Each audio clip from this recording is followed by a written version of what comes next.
Double stitched सीम।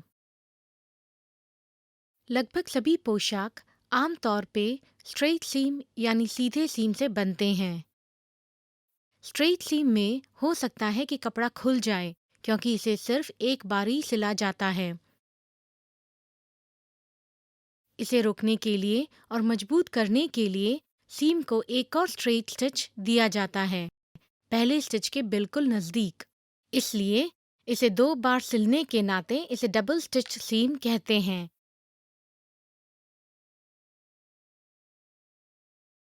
और इस double stitch सीम के बारे में हम इस पाठ में सीखेंगे।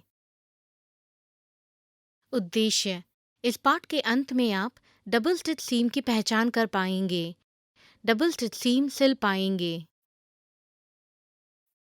डबल स्टिच सीम क्या है? डबल स्टिच सीम एक प्लेन या साधारण सीम है। यह दिखने में ऐसा लगता है। यह सिलाई एक सीम और किनारे की फिनिश है, खास तौर पर शिफॉन या ऑर्गेन्जा जैसे शेयर्स के लिए और बुने हुए कपड़े के लिए है जिसे चौड़ी सीम न बने। यह सीम को सपाट रखने में मदद करता है। इसके अलावा इसका सौंदर्य उद्देश्य भी है। जैसे कि यह नाम सुझाव देता है, डबल स्टिच सीम को दो बार सिला जाता है और यह इसलिए करते हैं कि कपड़े के धागे खुल नहीं जाएं। आइए हम देखें कि डबल स्टिच सीम नमूने पर कैसे कर सकते हैं। डबल स्टिच सीम सिलने की विधि। इस नमूने को बनाने के लिए आपको ये चीज़ों की आवश्यकता होगी: सूती कपड़ा, सीधा रूलर, पैटर्न स्क्वायर, सीधे पिन, नापने की टेप, दर्जी की चौक, शेयर्स, एक छोटी कैंची, विरुद्ध रंग का धागा, इस्त्री पेटी और सिलाई मशीन। आइए हम शुरू करते हैं। कदम 1: कपड़े के टुकड़ों को नापिए, निशाना लगाइए और काटिए। सबसे पहले सूती कपड़े के दो सतह लें। रूलर, पैटर्न स्क्वायर, नापने की टेप और दर्जी की चौक की मदद से नापिए और एक 10 इंच बाय 10 इंच का चौकोन बनाइए। शेयर्स के इस्तेमाल से निशान लगाए हुए चौकोन को काटिए।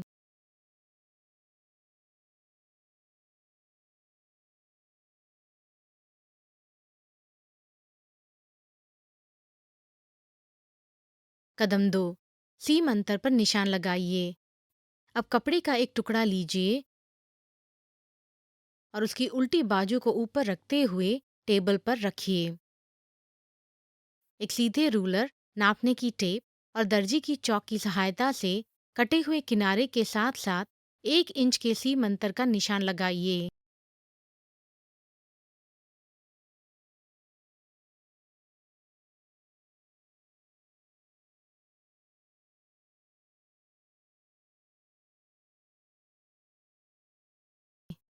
अब आप दोनों कपड़ों को सही तरफ को एक साथ जोड़ते हुए इस तरह पिन कीजिए कि निशान लगाए हुए सीम की लकीर ऊपर की तरफ हो।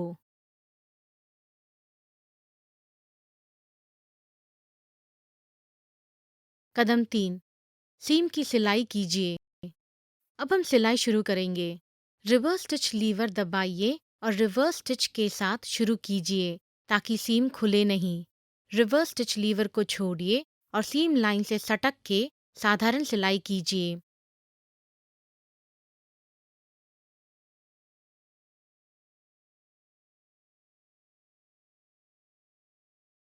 दोबारा रिवर्स स्टिच लीवर दबाइए और रिवर्स स्टिच के साथ खत्म कीजिए ताकि सीम खुले नहीं। एक छोटी कैंची से धागे को काटिए और सीधी पिन को निकालिए। कदम 4: दोबारा सिलाई कीजिए। दोबारा एक 1/2 इंच की दूरी पर सीम अंतर में ही स्ट्रेट स्टिच या जिगजैग स्टिच का इस्तेमाल करते हुए सिलाई कीजिए। यहाँ पर हम स्ट्रेट स्टिच का इस्तेमाल कर रहे हैं।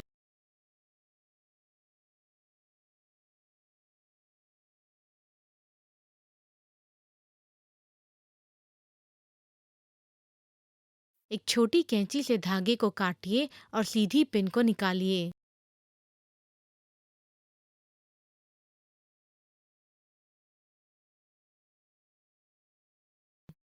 कदम 5, सीम अंतर को छांटिए। सीम अंतर को दूसरी सिलाई के पास से छांटिए।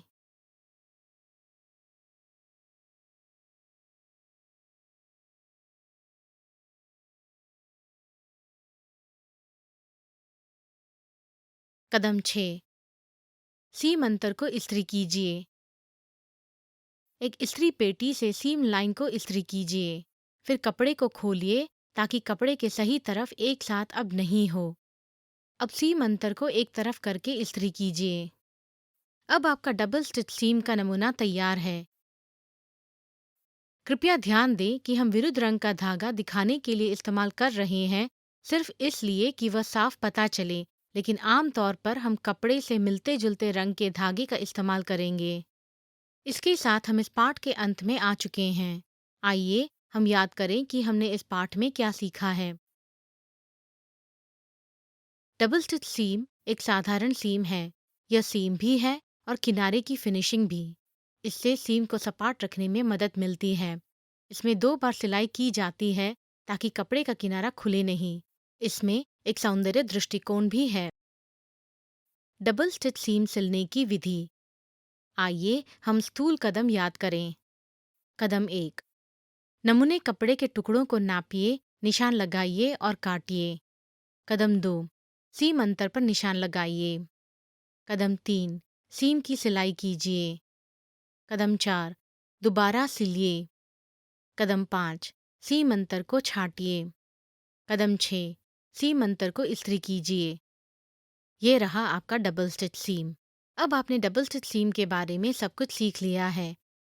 हमारा अगला पाठ पढ़िए ताकि आप कर्व्ड सीम यानी कि घुमावदार सीम के बारे में सीखें।